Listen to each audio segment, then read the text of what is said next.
Good morning. तो चलिए आज इस चैप्टर में हम लोग देखेंगे उत्सर्जन तंत्र को।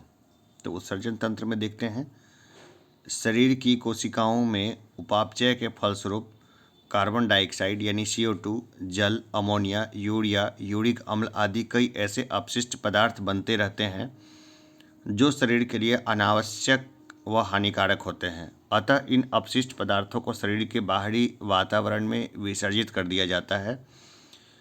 इन अपशिष्ट पदार्थों को उत्सर्जी पदार्थ तथा वातावरण में इनके विसर्जन को उत्सर्जन यानी एक्सर्शन कहते हैं। रुधिर को छानकर इसमें से अनावश्यक और अपशिष्ट पदार्थों को हटाना वृक्कों का मुख्य कार्य होता है। वृक्क शरीर के तरल को छानकर उसमें उपस्थित हानिकारक अपशिष्ट एवं निरर्थक पदार्थों को मूत्र के रूप में शरीर से लगातार बाहर निकालते रहते हैं। इसके अतिरिक्त शरीर में लवणों एवं जल की मात्रा का नियंत्रण भी करता है। यह रक्त के परासरणीय दाब यानी ऑस्मोटिक प्रेशर OP एवं उसकी मात्रा का नियमन करता है। मनुष्य सहित दूसरे स्तनियों में मुख्य उत्सर्जी अंग एक जोड़ी वृक्क पाए जाते हैं। वृक्क में वृक्क नलिकाएं या नेफ्रॉन पाई जाती है जो कि उत्सर्जन की संरचना एवं क्रियात्मक इकाई है। औसतन प्रत्येक वृक्क में लगभग 10 लाख नेफ्रॉन पाए जाते हैं।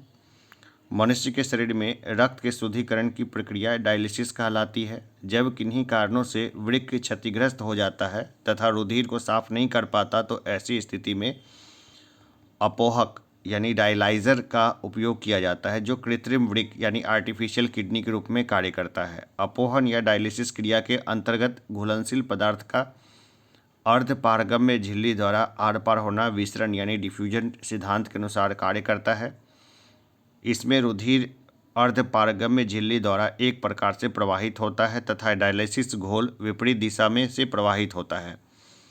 यूरिया यकृत में बनती है परंतु अति सूक्ष्म निस्यंदन यानी अल्ट्रा फिल्ट्रेशन क्रिया द्वारा इसे रुधिर से गुर्दे द्वारा पृथक कर दिया जाता है। परिसंचरण तंत्र यूरिया यकृत से वृक्क में पहुँचता है या जहाँ मूत्र का निर्माण होता है। सामान्यतः मनुष्य दिन भर में लगभग 1.5 लीटर मूत्र का उत्सर्जन करता है। मूत्र हल्का अम्लीय है जिसका pH 6 होता है तथा यूरोक्रोम की उपस्थिति कारण इसका रंग हल्का पीला होता है। मूत्र में 95% जल, 2.6% यूरिया, 2% अनावश्यक लवणों के आयन, 0.3% क्रिएटिनिन तथा सूक्ष्म मात्रा में यूरिक अम्ल व अन्य अपशिष्ट पदार्थ होते हैं। कैल्शियम ऑक्सलेट के कारण वृक्क में पथरी या असमरी स्टोन्स बनती है। यह खनिज लवण प्रायः वृक्क की पेल्विस में एक पिंड के रूप में एकत्र हो जाते हैं जिससे मूत्र के रास्ते में रुकावट आती है। यकृत अल्कोहल के निराविशन के लिए उत्तरदायी है। यह जटिल रासायनिक अभिक्रियाओं के माध्यम से हानिकारक तत्वों का निराविशन करता है। त्वचा से अनावश्यक लवणों व यूरिया आदि पसीने के रूप में बाहर निकलते हैं। यकृत त्वचा तथा फेफड़े उत्सर्जन में सहायक अंग है। अल्कोहल के निराविशन के लिए निम्नलिखित मानव अंगों में कौन उत्तरदायी है? तो ये है यकृत। यकृत अल्कोहल के निराविशन के लिए उत्तरदायी है। लीवर बोलते हैं इसको इंग्लिश में, कभी भी कंफ्यूज मत होइएगा, हिंदी इंग्लिश दोनों जानिए। यकृत जटिल रासायनिक अभिक्रियाओं के माध्यम से हानिकारक तत्वों का निराविशन करती है। एक स्वस्थ मनुष्य एक दिन में प्रतिदिन निम्नलिखित मात्रा में पेशाब करता है। देखिए 1.5 लीटर। एक स्वस्थ मनुष्य एक दिन में लगभग 1.5 लीटर पेशाब करता है। मूत्र एक हल्का अम्लीय माध्यम है जिसका pH 6.0 होता है तथा यह पीले रंग का होता है। मूत्र का रंग उसमें उपस्थित वर्णक यूरोक्रोम के फलस्वरूप होता है। यूरोक्रोम हीमोग्लोबिन के विखंडन से बनता है। मूत्र में 95% जल की मात्रा होती है। मानव वृक्क के कार्य से निम्नलिखित निम्न कथनों पर विचार कीजिए। चलिए इन कथनों पर विचार करते हैं। वृक्क में उत्सर्ग अपनयन के पश्चात स्वच्छ रक्त वृक्कीय धमनी से वापस जाता है। गलत बात है, ऐसा तो नहीं होता है। बोमन संपुट से निस्यंदित द्रव लघु नलिकाओं से गुजरता है जहां अधिकांश ग्लूकोज का पुनरावशोषण होता है तथा वृक्कीय शिरा में रक्त के पास वापस भेजा जाता है। बिल्कुल ये सही है, तो सिर्फ 2 सही होगा। चलिए, है ना, केवल 2 है। मनुष्य सहित स्तनियों में मुख्य उत्सर्जी अंग एक जोड़ी वृक्क पाए जाते हैं तथा वृक्क में वृक्क नलिकाएं या नेफ्रॉन पाई जाती है, जो कि उत्सर्जन की इकाई है। रक्त वृक्कीय धमनी से वृक्क में उत्सर्जन अपनयन से पूर्व जाता है। बोमन संपुट से निस्यंदित द्रव लघु नलिकाओं से गुजरता है, जहां अधिकांश ग्लूकोज का पुनरावशोषण होता है तथा वृक्कीय शिरा में रक्त के पास वापस भेजा जाता है। अतः कथन 1 गलत है जबकि 2 सही है। मनुष्य शरीर में खून की शुद्धिकरण की क्रिया कहलाती है, को कहते हैं, तो ये कहते हैं डायलिसिस। मनुष्य शरीर में खून की शुद्धिकरण की प्रक्रिया डायलिसिस कहलाती है। मानव शरीर में रुधिर, संपूर्ण रुधिर वृक्क किडनी के माध्यम से शुद्ध होता है। यह रुधिर से नाइट्रोजन, यौगिक, यूरिया तथा यूरिक अम्ल आदि को पृथक करता है और रक्त के प्रासरणी दाब ओपी एवं उसकी मात्रा का नियमन करता है। निम्न में कौन सा सही है? तो शरीर में सारा रक्त किडनी के माध्यम से शुद्ध होता है, ये सही बात है।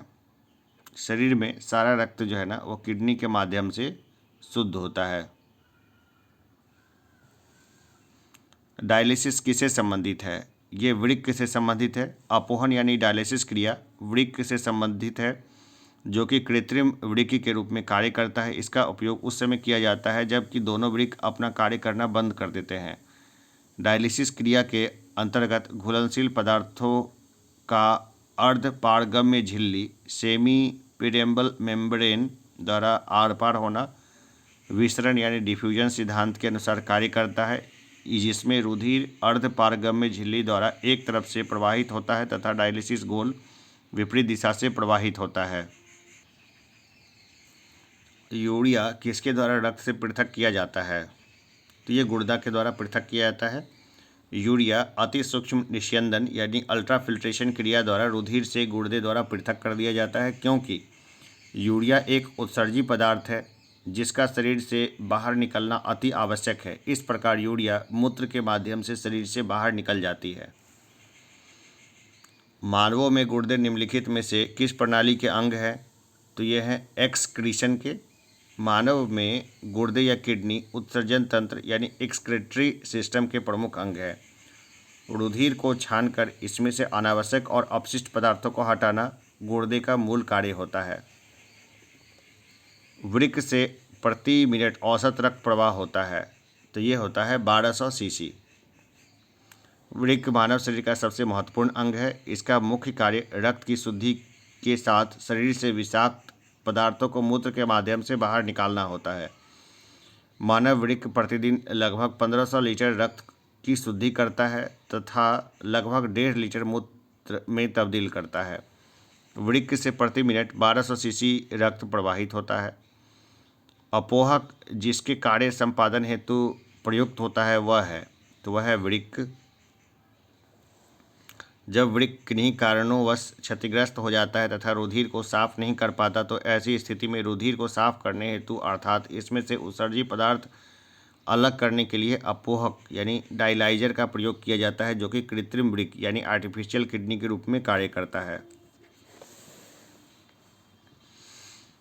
जब वृक्क कार्य करना बंद कर देते हैं तो निम्न में से कौन सा पदार्थ जमा होता है? तो ये रक्त में नत्रजनित अपशिष्ट पदार्थ इसमें जमा हो जाते हैं। शरीर में उपापचय यानी मेटाबॉलिज्म के दौरान बहुत से ऐसे पदार्थ बनते हैं जो कि शरीर के लिए हानिकारक होते हैं। इन्हें नत्रजनित अपशिष्ट पदार्थ कहते हैं, जैसे अमोनिया, यूरिया, यूरिक अम्ल इत्यादि। वृक्क यानी किडनी अति सूक्ष्म निस्यंदन यानी अल्ट्राफिल्ट्रेशन क्रिया द्वारा इन्हें रुधिर से अलग कर मूत्र के रूप में बाहर निकालने में सहायक होती है। निम्नलिखित में से कौन मानव गुर्दे का सामान्य कार्य नहीं है? तो रक्त में शर्करा की मात्रा का नियंत्रण, ये मानव गुर्दे का सामान्य कार्य नहीं है। अग्नाशय इंसुलिन नामक हार्मोन उत्पन्न करता है जो रक्त में शर्करा की मात्रा को नियंत्रित करने में मदद करता है। अन्य तीनों विकल्प मानव गुर्दे के सामान्य कार्य हैं। मानव वृक्क अश्मरी यानी किडनी स्टोन्स में पाया जाने वाला प्रमुख रासायनिक यौगिक है, तो यह कैल्शियम ऑक्सलेट। वृक्क की पेल्विस में खनिज लवण यानी कैल्शियम ऑक्सलेट में क्रिस्टल एक पिंड के रूप में एकत्र हो जाते हैं, जिसमें मूत्र के रास्ते में रुकावट आती है। कैल्शियम ऑक्सलेट के कारण वृक्क में पथरी या अश्मरी बनती है। मानव गुर्दे में बनने वाली पथरी प्रायः होती है? तो ये होती है कैल्शियम ऑक्सलेट। आखिरी देख लेते हैं, एक मिनट थोड़ा इसको सही कर लें। मानव गुर्दे में पथरी निम्न में से किसकी वजह से बनती है? तो ये बनती है कैल्शियम ऑक्सलेट की वजह से। चलिए, तो बहुत छोटा चैप्टर हो गया, तो हम लोग एक और चैप्टर को देखेंगे, तंत्रिका तंत्र को, तो वो अगली क्लास में देख लेते हैं। जस्ट थोड़ी देर में ही अगली क्लास आएगी, तो उसमें तंत्रिका तंत्र को भी देख लेंगे। धन्यवाद।